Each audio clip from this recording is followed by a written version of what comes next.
Jean-Francois lent me a gear shift which was a bit bent for the high and low for a transfer case that I've got here, because I couldn't really test it properly.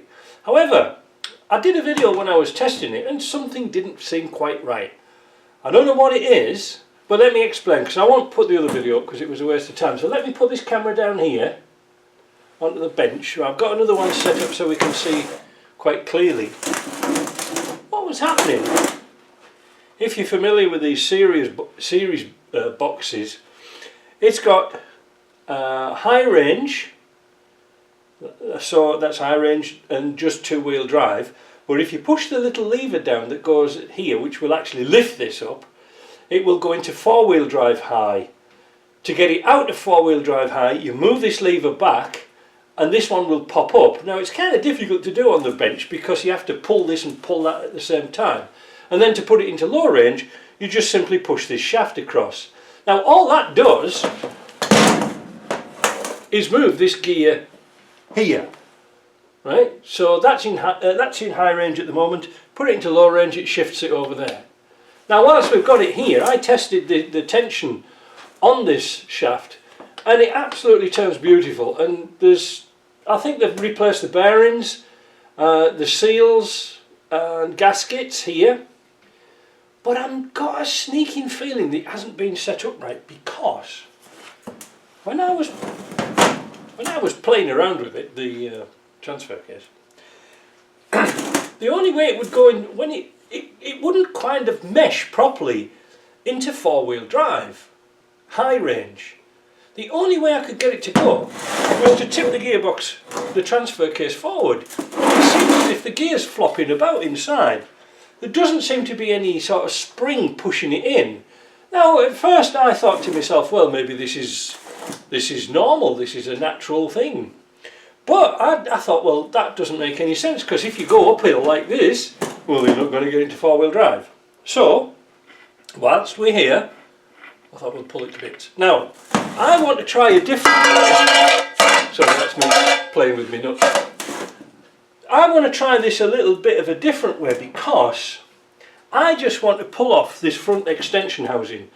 I don't want to adjust anything in here, if possible, because these are a pig to get out. Like, you have to take the bearings out both sides before you can get the shaft out, and it's a lot of messing about. So I think the bearings and the seals etc. are fine, but I think I've got a little bit of a problem in here.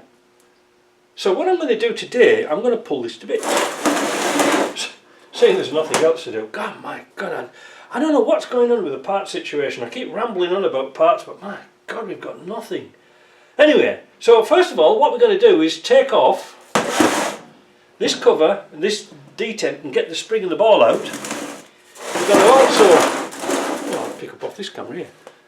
We're going to take off this front cover and take off this lever and take off this cover here, which holds the oil seal in. Alright, so I'm going to get some tools together, my Whitworth tools. They're sort of getting a bit of a workout this week. And then we'll come back when I sort of start taking things apart. So now, I've taken the bolts out of these pieces here, so we now shall proceed to take them off. If I had a hammer. Oh, there's a hammer. If I had a hammer, I'd hammer in the morning. What a stupid song that was. Right, so we've got the brass cover off here, and now we're going to pull out that little selector pin. So put it in there like a detent spring. I'm going to take this cover off. Available in the shops. And you can see that, I don't know if you can see, there's a pinch bolt in there we've got to get off. Makes life interesting, doesn't it? Now, while we're here, we'll put that while we're here, we'll take off this front cover, because this has been glued on quite well. We'll turn it, come on this camera here, because that's even better to see. This cover's in remarkably good condition. However, if you see inside, it's full of rust. Was that our problem? Possibly. Or could it be that if I zoom in with this camera here, you can see the sealer stuck on the shafts. Now you shouldn't really have sealer on that thing. Anyway, let's see if we can get this cover off down here.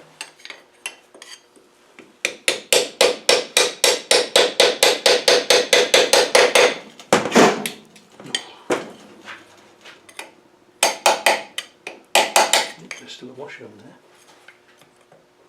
The washers have got glued up because the sealer has come between the stud and the... Damn it, all that stuff's good. There we go. These gaskets usually just require a little bit of grease. You know, these things here, I'm still on zoom, that one. These usually need a bit of grease, they don't need all that sealer on them. I mean, gearboxes usually leak oil anyway, so there's no point putting anything on. Yeah, the seal's been replaced, so that's good. And the bearing, they look pretty good. Now the next thing is to take this ring of bolts off here, and hopefully with this pinch bolt out, we should be able to get that assembly off. Hopefully. I don't know, it's looking... Let's see if I can say that. There we go. The shaft's looking very rusty. So I don't know. I think we could polish up and everything. Yeah, that's why sometimes sealer is not a very good thing to do. I mean, I don't know how we get this off here. I tried with oh, we can't see it here. I tried with the hot torch because petrol doesn't really take it off. Oh, bugger. Hot torch. Is there anything else but the hot torch? Right, so let me get these bolts off here. Right, with the bolts off this housing, we'll try and get this off somehow. Very clumsy, right pig. Oh, I dropped the hammer. Oh, right, here we go. Well, we'll start at the top where it's less likely to leak oil, and I've sharpened up my dismantling tool just to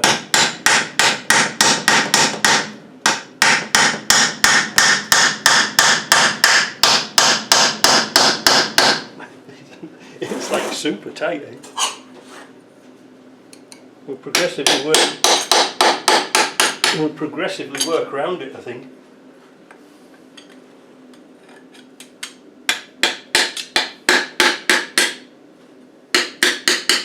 There we go.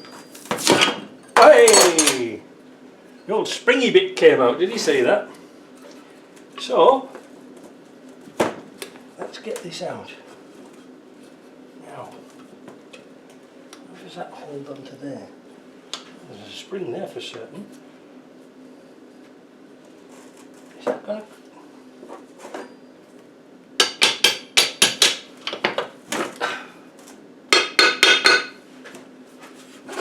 Oh, something moved. Oh, yes. So the answer is, yes, you can take this apart without taking all the rest of it apart. Which is really good because this piece here feels so good. It's ooh, that's how good it is. But this is the bit we're concerned about. You know something? I think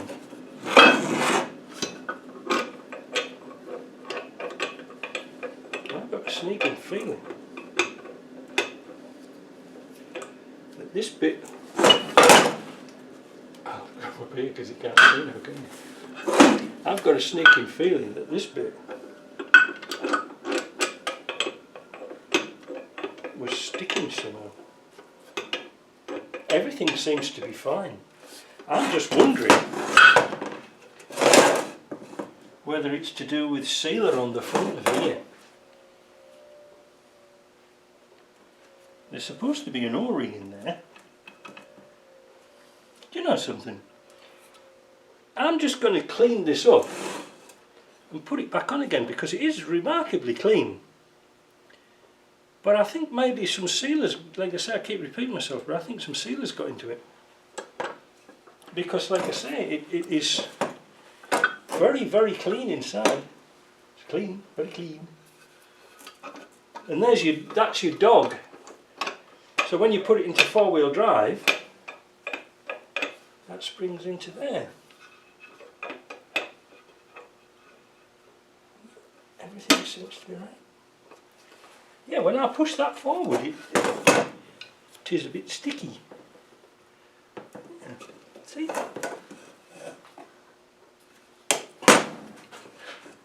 See how sticky it is? Ooh.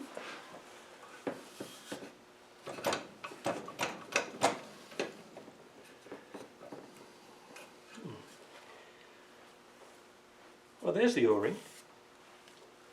O-ring popped out there. Hard as nails, like Biffa Bacon. But yeah, let's pause this video now. Let's see if we can get this into pieces. Well, not into pieces as such, because I don't think it needs to be taken all apart. I think it's alright. I think the shafts just need a polish. And I'm thinking if I can push that forwards and get some emery cloth around those shafts and polish them up, I think they're going to be alright. And get that gasket off, we might be alright. We might be into a winner. Oh, bloody hell, there's my microphone come off it.